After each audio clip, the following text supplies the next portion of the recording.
Between Times, the 15th in a series of songs and explanation by Dave Moorman. Bill stopped taking chemo, and gained strength. Hospice care came to do the nursing. And by Christmas, he was able to go out for about an hour at lunch, and attend church on Sunday. Sherry became the primary caregiver for both Mildred and Bill. He got rid of his electronic organ, and the family moved a hospital bed into the downstairs dining room. Dave was at a quandary. He used Bill's computer to publish eLoadstar, gathering programs from old issues of Loadstar and putting them together in a new publication. The issues were sent out by email to a small but growing number of subscribers. Dave considered transferring his conference membership to Virginia. But the politics was a bit overwhelming. And his life was now focused on his dad and mom. He really did not have the energy to be involved with a congregation. So, he spent a lot of time sitting on the front stoop, thinking about getting out of the ordained ministry altogether. He felt rather burnt by the events of his last appointment, and wondered if any of it was what he was called to do.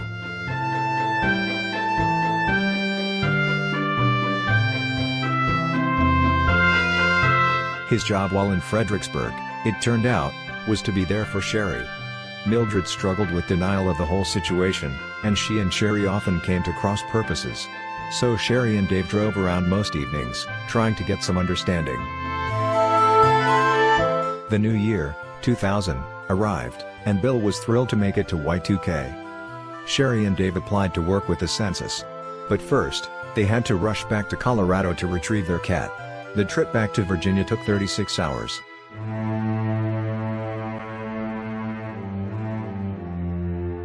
Bill had suffered for years with a lesion in his throat, and during Holy Week, it began to bleed. He was rushed to the hospital to have it repaired. Dave wondered if it was wise to save the life of a dying person. Then immediately, he felt a lot of guilt. For Bill, the anesthetic and relief from the problem gave him a new lease on life. He felt stronger and his mind was again quite active. He got a hearing aid, a cheap amplifier with an earplug, and the family would pass it around while talking with him. Dave asked him, "Does it help if we speak slowly and distinctly?" Bill replied, "It always helps if you speak slowly and distinctly."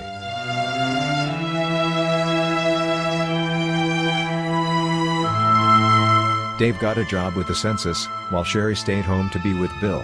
The work involved getting long census forms filled out, and he was the one who went over the papers with auditors. A young friend, a translator Bill and Mildred met in Bulgaria, came to visit, and Bill was glad to see him. Bill's sister, Frances, and her husband Mac, came to see him at the beginning of August, and had a great visit. After that, he began his final decline. During his last week, Bill was not really conscious. When his feet turned deep red, the nurse told the family that the end was near. Dave called Jane, and Matt and his wife.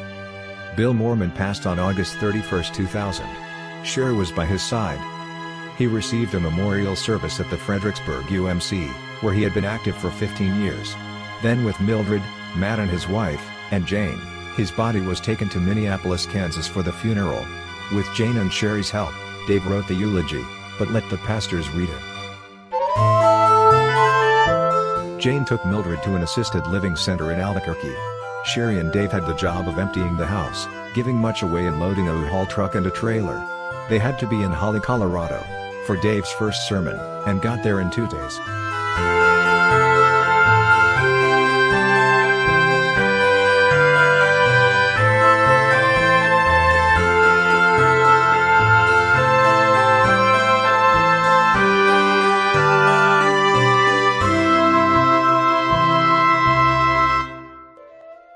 Thanks for listening. Be sure to click like and subscribe to hear more of Dave's life in music.